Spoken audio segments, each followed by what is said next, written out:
Man, what's up, what's up, what's up? Your boy Domuto. We're back with another video. Today we're watching Shallot saying "What if Goku was evil?" Part 4. For people that have been waiting, I know I've been neglecting this one, this video, this series. You know what I'm saying? So if you check my my videos, it's the most spread apart story. And so yeah, it's a good story. It's a good story. I've been so busy with other shit. But let's get into it though. And of course, it wouldn't come to any surprise that the Saiyans died against whatever this threat was. Alright, he kind of expected that. Same with Zarbon and Dodoria. If these people were strong enough to kill the Ginyu Force, it only makes sense that they would be strong enough to kill these fighters as well. But this does give Frieza some valuable insight. He knows who's behind it. It's Kakarot and some other Saiyan named Turles. This infuriates him to no end. He knew the Saiyans couldn't be trusted. One of them rebelled against him. He was suspicious of that Kakarot from the beginning. But what's worse, Kakarot's not the only one to worry about. There's another Saiyan, one that Frieza never knew of before. All this bad news get to him at once. First, one of his soldiers betrays him. Incredibly annoying, but not too unexpected. Then he finds out there's another Saiyan. Now that was unexpected. And it's obviously a glaring issue. But the worst part of it all, these Saiyans are strong somehow. Now, the Saiyans are powerful warriors. That's the whole reason he had them as part of his army in the first place. But these two are supposed to be low-class warriors. Very low class. Somehow they're able to kill the Ginyu Force. Actually, only one of them was needed to kill the Ginyu Force because before Kakarot joined, I feel like they killed Vegeta and Nappa the last one. Frieza's so confused as to what's going on here. Does it have something to do with those trees? I mean, that's how they found these two in the first place. It seems whatever fruit comes off that tree actually grants him this power. And that gets Frieza interested. So, of course, he wants to kill these two Saiyans. But more so, he wants to figure out what that tree is, how to plant his own tree of might and get fruit from it. If that actually made them so strong, maybe it can make him even stronger too. Of course, his power is already great as is, but why would he turn down the opportunity for more power? Besides wanting to get rid of these thorns in his side, he wants to pursue this new goal.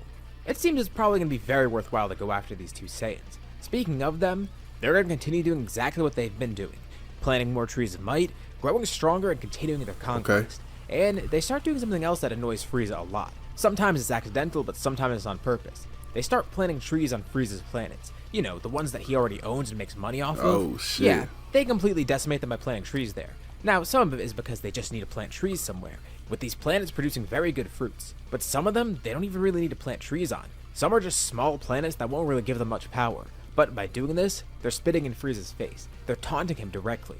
And Frieza knows that's what they're doing too. Now, it could just be a coincidence that they're picking up the speed. But that's exactly what's happening. They're picking up the pace and they know Frieza's on their trail. So, why not have fun? Taunt him a bit. And the message has been received. I like it. Frieza can tell what they're trying to say. They're trying to say they're better than him. They're not scared of him. But he'll make them scared. He'll make them regret that they ever did this. Not only that, but he'll get that power for himself. The Frieza Force's full attention is turned towards these two Saiyans. They are the biggest threat to the Frieza Force right now after all. Not only in terms of their strength, but the fact that they're trying to take territory from Frieza too. That really pisses him off. Because that's a lot harder to keep track of, and once it's gone, it's gone. And the longer he waits, the stronger they get, the more territory they take, the more planets they destroy, the closer they get to ruling the universe, taking that power from Frieza. And Frieza decides to take it into his own hands. One day, they're able to get intel on a planet that's being pillaged, and it's before a tree is even planted. Perfect. Frieza wastes no time, immediately heading out. He doesn't even take a ship there. That would take too long. He powers up, going into his second form. There's one way to get there faster than a normal ship, flying there himself. He rockets off, trying to get to the planet as quickly as possible. And with his immense speed, it doesn't take too long to get there. Kakarot and Turles can sense the power getting closer, and Kakarot immediately knows who it is. It's Frieza, just as Turles expected too. He makes a crash landing nearby, forming a giant crater as he jumps up out of it. Turles is elated, and so is Kakarot. They can see it right in Frieza's face. He's furious, furious beyond belief.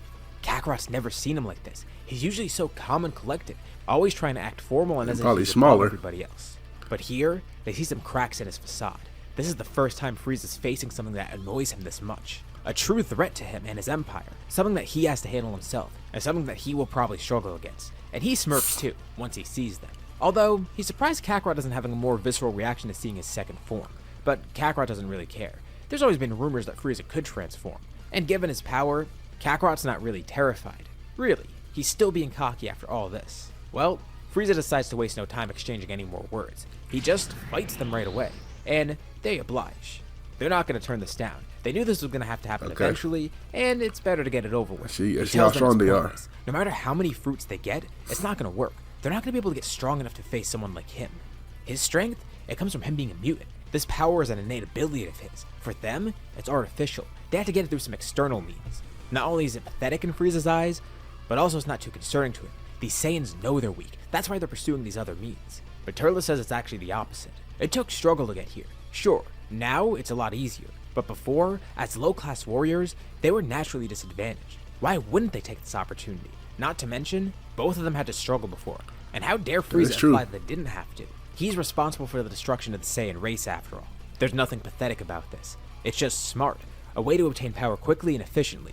A way to spread their influence. And on top of all that, it's a way to prove themselves against Frieza. Get vengeance against him. Kill him. Take over his empire. Take all of his influence. That's what Turles wants, and now it's kind of what Kakarot wants too. It's exciting. The prospect of ruling the universe like this, with this sort of power. Imagine how much stronger they can get once they defeat Frieza. As Saiyans, their strength is limitless. But Frieza retorts, his is limitless as well. He turns into his third form, still fighting the two of them, and surprised to see that it's not doing much. His second form was actually weak against them. And his third form is actually able to somewhat match the two of them together, which gets him a little bit more confident, and makes them a little less confident. Now, the two of them together are able to overpower him still, but the fact that he's this strong alone, well, it's concerning, because what if this isn't his full power? They just need to bide their time for now. The tree that they just planted will sprout some fruits. That third form is always ugly as hell. And Frieza realized this. He wants to end this quickly. He knows if he leaves these pests around any longer, they'll just get stronger and be more of a threat to him. He does want to have fun, making their death slow and painful, but at the same time, he knows he can't wait too long for that. So, he goes into his final form. And now, Frieza's power is finally above theirs, just as he thought. And he has a lot of fun doing this. Even in his final form, he's not using his full power, still only at 50%, but it's more than what he needs. It's enough to where he's not overexerting himself, but also enough to where he can have fun. He could torture them, make them truly pay for what they've done, these transgressions against him. He will not let them slide. Death is too swift for them. They need something worse. Single-handedly, Frieza is able to fight off the two Saiyans. Not just that, but he's able to heavily injure them, enjoying it all the while, making it a point that he's going to make this torturing them niggas. And now he's getting a little bit too cocky. Yeah, before he did want to end it quick, but seeing this advantage, he's not going to let it go to waste. He needs to have his fun, and they need to pay for what they've done too. And even though they're overpowered, there still is one advantage. They outnumber Frieza, even if it is just by one person. No matter how fast or strong Frieza is, they still are two people. And yeah, he can fight two people at once effectively, but if those two people try to split up, it's going to be hard for him to get two of them at once. And that's exactly what they do. They realize they're being backed into a corner, heavily injured. They can't fight Frieza, especially when he's this strong.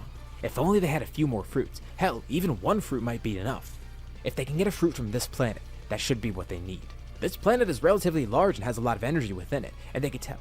Getting a fruit, even if it's just one and they split it in half, they'll feel refreshed, empowered. They'll beat Frieza.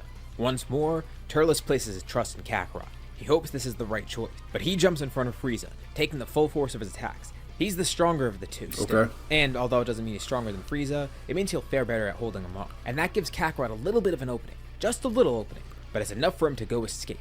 And this is why Turles is trusting him. He's hoping that Kakarot isn't just going to be a coward and abandon him. Kakarot definitely does have that option. He could just leave right now. He could also get the fruit and use it for himself. But Turles knows that he and Kakarot have a common goal. And he knows that Kakarot thinks the Kakarot same ain't too. built The two are so Kakarot ain't like similar that. and have worked together long enough for this trust to be here. And Kakarot does exactly what Turles needed. Once more reconfirming that they could trust each other. Kakarot is able to grab a fruit from the tree, and instead of leaving or just taking the fruit for himself, he even splits it in half, eating one piece for himself, quickly rushing over to Turles to give him the other. Kakarot then attacks Frieza, as Turles eats his half of the fruit. He thanks Kakarot, knowing he could rely on him, and Frieza realized what just happened. He fell right into their trap. Turles was a distraction. The two of them begin powering up, showcasing even more strength than before. Yes, sir. And Frieza looks around frantically. There was only one fruit from the tree, and it was a pretty good one. Once again, dining on the fruit of the tree of might has helped them. And they undergo somewhat of an evolution. Not a complete evolution, but they begin changing. A few more fruits and they'll actually reach what they need. But even now, they're starting to showcase some changes. An ominous red aura surrounds them. It's overwhelming, but Frieza isn't deterred by it. He tries to attack them again, but now, his power's not enough.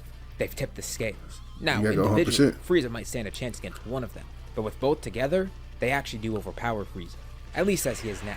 Frieza then showcases his full strength. He hates that he has to use this. Knowing that his other powers weren't sufficient enough, he actually has to use his full strength. Damn. It's sickening.